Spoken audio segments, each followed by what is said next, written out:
আবে তু সব পাগলটা না কোণ হ্যাঁ বিষ খাইকি আত্মহত্যা করা আসছু এতে ছোট পিলাটা তো মুন্ডে এত সব জিনিস কিଏ পুরেলা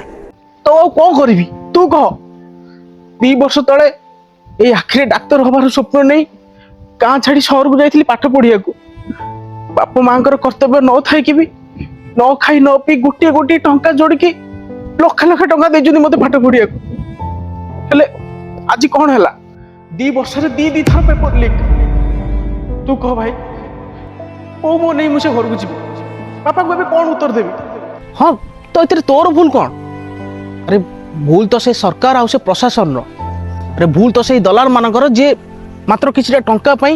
ଲକ୍ଷ ଲକ୍ଷ ପିଲାଙ୍କର ସ୍ୱପ୍ନକୁ ଜାଳି ପୋଡ଼ି ପାଉଁଶ କରିଦେଉଛନ୍ତି ଆଉ ତୁ କ'ଣ ଭାବିଛୁ ତୁ ମରିଗଲେ ତ ବାପା ମା ଖୁସି ହେବେ ହାଁ ମନେ ରଖ ଗୋଟେ କଥା ସ୍ୱପ୍ନ ଯେତେ ବି ବଡ଼ ହଉ ନା କାହିଁ ହେଲେ ତ ଜୀବନ ଠାରୁ କିଛି ବି ବଡ଼ ନୁହେଁ ଠିକ୍ ଅଛି ଚାଲ ଘରକୁ ଚାଲ